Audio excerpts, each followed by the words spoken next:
Oiling your chain can get tedious sometimes, but if you live in a cold country like I do, I live in Belgium, where it's not only cold, but it also rains a lot. And on top of that, when it's cold, they put a lot of salt on the street. So for me, it's really crucial that my chain remains oiled so it doesn't break in the middle of a trip, which, I mean, let's be honest, who is carrying around an extra chain, right? To fight against my laziness, the bad weather, and the salt, I thought that the best idea would be to get an automatic chain oiler.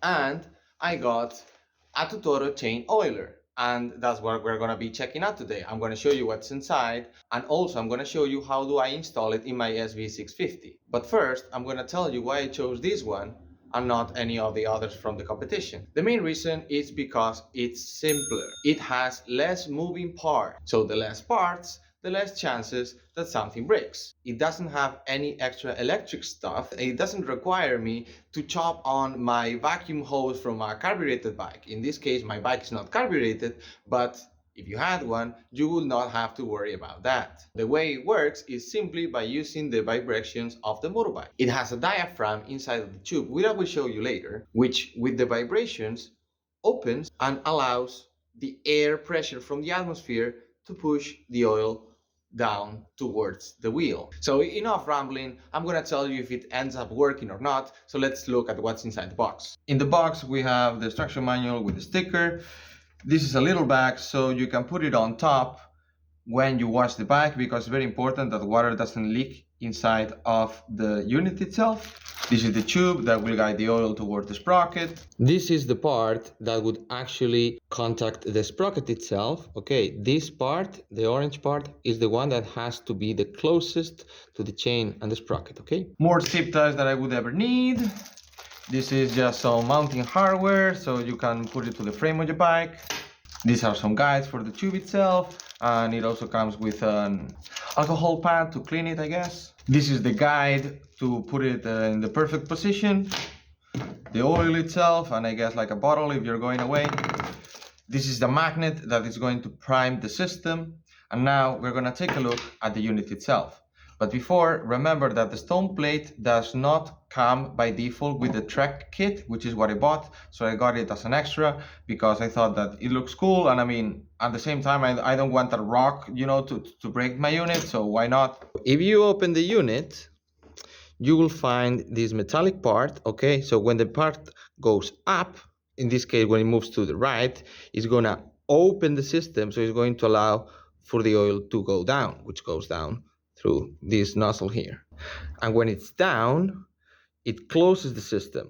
So basically the vibration of the bike is what is going to do this. That is going to allow the oil to flow. And with this little thingy here, we select how much oil we allow to go through. I will probably have to set it up, but I read on the Internet of Things that between 1/8 and 1/4 of a turn is more than enough. So we'll see about that, and let's go down with the installation. We're back at the garage, it's a new day, and I want you to know that there are 2 extra things that I think I'm actually gonna use instead of this piece of hardware that they provide us. So they give us this, which is the piece that you would attach here with some zip ties. It's quite sticky, I'm not gonna lie, but I think it's gonna be a lot better if we use this or this, which is called a pipe clamp with a rubber profile. I bought 2 sizes. These ones are 20 millimeters, which is the same outer diameter of these ones, but they are too big. See, because it was not getting in the proper place, and I moved it, and I was like, oh, how the hell is this moving? So what I'm using is these other ones that yes come with an extra nut, but whatever, and these suit between 15 and 19 millimeters, so they are really snug. And they have this, so I'm putting the L that comes with the kit in the middle, so it's very tight. Instructions say that it should remain vertical, so I think I'm going to keep it here so it doesn't touch the frame in any way, shape or form, and I can always remove the lid to fill it up. The order is going to be bolt into this piece, and then the washer. And then from the washer, we're gonna go into the clamp, tight it up, and of course on the other side we have very nicely a lock nut. So I'm first gonna do it kind of loose-ish.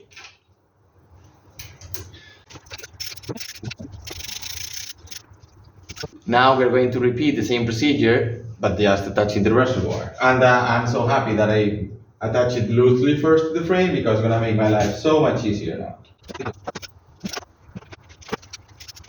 The hex that locks the screw is an Allen 3 and the nut is an M8. There was a little bit of a change of plans, so instead of gripping it here in the upper part of the foot peg, I'm gonna grip it on the bottom part, and I'm also using the L that is coming with the kit, and I'm gonna hide it this way behind the foot peg instead of being that close to the foot peg, because I'm scared that if I ever carry someone, it would, kick it, and we are gonna be spilling oil everywhere. And because I'm super paranoid, what I'm gonna do is I'm gonna put a lock nut on the top to make sure that this thing will never come loose. And if it does, at least it doesn't jump from the bike. I think there is just no way on earth for this thing to ever move. This is how it ended up. As you can see, it's pretty straight. There is space for everything. So now let's go with the tube. And now I'm gonna install the tube and the fin. I already put a couple of zip ties. And this is double-sided tape that doesn't come with the kit. Maybe it's not necessary, but I don't think it will hurt. Find your favorite place with your zip ties. So here's the hose. Okay, so you're gonna go from there. Guys, remember to give it some slack, okay? Because you may have like a very big problem if you make a mini jump or like, I don't know, you get a bump and everything uncompresses, and then what? They give you these things, but because the bottom of my swing arm is curved, it's not gonna work at all. Make sure you go through this hole, get a nice zip tie.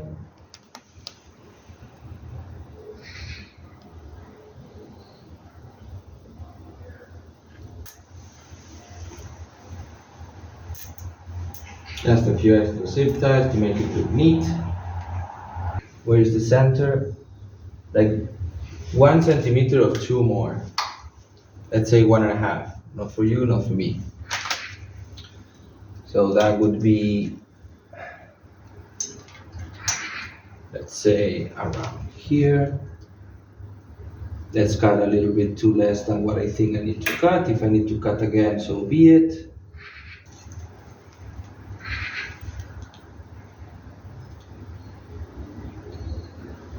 Okay, let's see. Put in the nozzle. I think it's pretty much pitch perfect. Like, yes, it's a little bit like what? 1 centimeter, 1 centimeter, half a centimeter behind the center of the axle. Like, well, whatever, right? Here you cannot see it, but I tell you now, which is more or less this distance, like 1 centimeter from the top. It is the max fill level. Put the cap on, and now is how we prime the system. We just take the magnet that they give us, beep, which is gonna lift the part inside. I'm gonna open the valve to the max.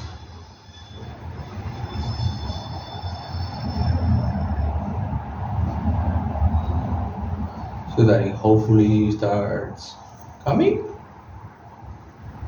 Here it goes. You can see the oil's coming down. It's taking it a while. But I mean, this is working with gravity, right? So I'm just gonna give it like a few minutes. Okay, I will let you know when it's done. But I mean, I think it's gonna be cool to see it going up. Yay! Science! There's the reservoir goes all the way behind. This is where I hit all the slack. So just notice that from here to here, there is not a single zip tie. So if there is ever like something crazy happening, like, and there is even slack over here, so the thing is not gonna rip apart. Now that it did all the uphealing, it's almost there. The first drop just came out. So I closed the valve and I'm gonna take off the magnet. Refill the reservoir. For the first test run, I'm gonna open it to this, which is basically an eighth of a turn. I already took the bike for a spin. I stopped like 12 kilometers or so. I did like 7 or 8 of highway, and I opened the valve until a quarter of a turn. It was 1/8 of a turn. Now it's 1/4 of a turn. Came back, the chain seems oiled. Seems like it worked. But anyway, in like a month or so, I will come back and I'll tell you if it's working properly, if it's not, if I changed the setup, if I opened the valve even more or even less, or if I had any troubles. As always, let me know if I did anything wrong or if anything that I should have done differently, because I honestly think that I have a lot to learn still, and I am aware that there is people with a lot more knowledge about motorbikes in the internet. I'm just a dude with an SB650 that is trying to show the world how is he doing stuff and hopefully help someone. That's it for today. See you guys in the next one.